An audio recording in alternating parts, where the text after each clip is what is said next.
안녕하세요. 대기업 멘토 한주입니다. 자, 이번 대한약품 종목 함께 보도록 할 건데요. 저희 대기업에서 이 영상을 좀 꾸준히 보신 분들은 아시겠지만 처음 보시는 분들도 분명히 계실 거라고 생각을 합니다. 해당 기업에 관심이 있으시거나 관련된 내용을 잘 모른다, 이 주가에 관련된 이야기를 자세히 듣고 싶다 하시는 분들은 지금부터 딱 5분 정도만 집중해 주시면 될 것 같습니다. 자, 앞으로 해당 기업이 상장되어 있는 한 저희 대기업에서 이 끝까지 추적하고 분석해서 여러분들의 궁금증을 좀 해소시켜드리는 시간을 계속해서 가져볼 예정이니까요. 저희 채널 구독 한 번씩 부탁드리고요. 영상도 좋아요 한 번씩 부탁드리도록 하겠습니다. 자, 그럼 오늘 대학약품 첫 영상을 제가 촬영을 하게 됐는데, 첫 영상인 만큼 이 대학약품이 과연 어떤 기업이고 어떤 사업을 진행을 하고 있으며 어디에서 매출이 가장 크게 나오는지, 그리고 어떤 부분을 보고 투자를 해야 될지, 이런 요소들을 하나씩 좀 말씀을 드려보는 시간을 가져볼 거고요. 이 워낙 대한약품 같은 경우는 이슈에 대해서 주가 상승이 나오는 기업은 아니라고 봅니다. 그래서 뭐 많은 얘기를 해드릴 수 있는 내용은 없는 것 같아요. 그래서 여러분들도 어느 정도 알고 있는 내용들이 대부분이겠지만 어떤 부분을 좀 중점적으로 봐야 할지, 이런 요소들을 좀 말씀을 드려보는 시간 가져보도록 하겠습니다. 결과적으로는 저희가 이 대한약품이라는 기업에 대해서 이 주가 상승, 이 방향성에 대해서 알고 싶다라고 한다면은 이 대한약품이 지금 현재 어떤 사업을 하고 있는지, 그리고 매출은 또 어떻게 이루어지고 있는지, 이 매출은 추후에도 매출이 계속해서 늘어날 것인지, 이런 부분을 알고 있어야지 사실상 뭐 예측이라던가 아니면 뭐 시나리오라던가 이런 부분들을 우리가 이어갈 수 있으니까요. 집중해서 시청을 좀 해주시면 될 것 같고요. 앞으로는 오늘은 좀 기업 개요 관련해서 좀 말씀을 드리지만 차트적인 부분들, 그리고 재무적인 부분을 통해서 적정 주가를 구하는 시간도 앞으로 가져볼 겁니다. 그래서 천천히 제가 하나하나씩 앞으로 풀어드릴 예정이니까요. 천천히 지켜봐 주시면 좋을 것 같습니다. 자, 그럼 본격적으로 대기업 이 대한약품 분석 시작하도록 하겠습니다. 자, 우선 이 대한약품이 어떤 기업이 있느냐? 이 병원과 그리고 의원에서 필요로 하는 이 기초의약품인 이 수액 제품과 그리고 앰플제, 그리고 환자들의 비경구 영양 보충을 위한 이 영양수액제 등을 주로 생산 판매를 하고 있습니다.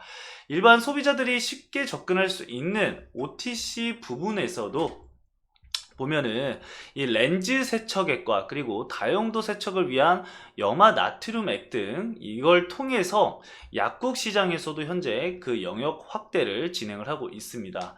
원래는 이제 수액 이쪽이 당연히 메인이겠죠. 그리고 추가로 이제 2023년 3월 이 부족한 제품 재고 확보와 그리고 원가 절감을 위해서 1000평 규모의 창고를 설립을 하게 됐는데요. 이게 바로 자동화입니다. 자동화 창고고요. 이걸 통해서 이제 대량 생산과 원가 절감이 가능해졌다 라고 보시면 될 것 같습니다. 결과적으로 이거는 뭐다? 매출과 이 실적으로 이어지게 된다라고 보시면 될 것 같아요. 이 제약산업은 정부의 이 보험 재정 건실화와 그리고 건실화를 위한 이 약가 재평가 제도와 그리고 지속적인 약가 사후 관리, 그리고 한미 FTA 협정에 따른 제네릭 제재 발매의 제한과 그리고 리베이트 투아웃제 등의 많은 규제에 따라서 외부 환경 변화에 상당한 영향을 받을 수밖에 없습니다. 해당 부분 관련해서는 하나하나 제가 저나 아니면 저희 대기업에서 하나씩 풀어드릴 생각이니까요. 참고해 주시면 좋을 것 같고요. 그 와중에 이 꾸준한 매출이 발생을 했던 이유는 이 안정적인 제품 포트폴리오와 유통망이겠죠. 그래서 지금 보면은 어떤 제품이 가장 많이 팔리고 그리고 매출이 또 어떤지에 대해서 간단하게 좀 살펴보면요. 현재 매출 보시면은 이 수액 제품이 제가 아까 말씀을 드렸지만 결과적으로 매출이 가장 크게 나올 수 있는 데는 어디다? 바로 이 수액 쪽이다.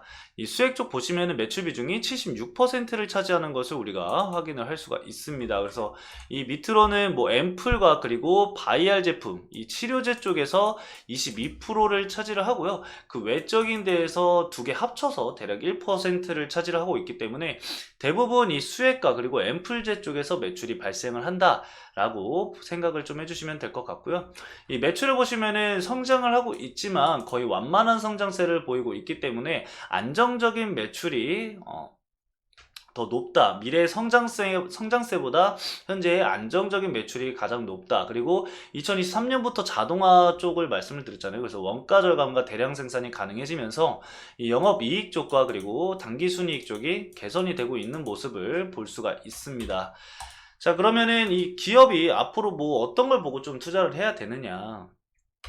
물론 뭐 여러 가지가 있을 수 있겠지만 대부분 이런 기업들의 경우 배당 성향이 가장 강할 가능성이 높습니다. 그래서 배당이 원래 400원씩 나오다가 최근에는 이제 2022년부터는 650원씩 지금 배당이 나오고 있거든요. 그래서 배당을 노리시는 분들도 해당 기업을 좀 볼 수가 있겠죠. 왜냐, 이제 매출이 이제 안정적이기 때문에 배당 시기가 다가올 때 그런 배당 투자를 하는 그 매매 전략이 또 따로 존재합니다. 그런 매매 전략을 통해서 배당을 좀 노려보는 종목이다라고 좀 판단을 해볼 수가 있을 것 같아요. 그래서 해당 기업 관련해서는 배당을 좀 우선적으로 살펴보면서 매출 증대, 즉 자동화 설비를 진행을 하고 공장을 설립을 하고 이후에 매출이 어느 정도 증가를 하는지 좀 체크를 좀 해주시면 될 것 같고요. 배당 같은 경우는 이제 영업이익이 축소를 한다던가 실적 부분에서 좀 문제가 있는 게 아닌 이상 기존 배당액을 지속할 가능성이 굉장히 높습니다. 그래서 이 부분은 참고를 좀 해서 대응 전략을 짜실 때 여러분들 참고를 좀 해주시면 될 것 같고요. 오늘은 정말 기본적인 부분에 대해서 정말 짧고 간단하게 말씀을 드렸는데 앞으로 차트적인 부분들과 그리고 정부 정책 그리고 배당 관련해서 그리고 재무적인 부분들 현재 이 재무만 보더라도 현재 저평가라는 얘기들이 좀 많이 나오고 있는 재무긴 해요. 그래서 이 부분을 어떻게 좀 봐야 될지에 대해서도 앞으로 말씀을 드려볼 거니까요. 다음 영상도 꼭 시청을 해주시면 좋을 것 같습니다. 이번 영상은 여기까지 말씀을 드리면서 마치도록 하겠습니다. 해당 영상 시청해주신 여러분들 너무나도 감사드립니다.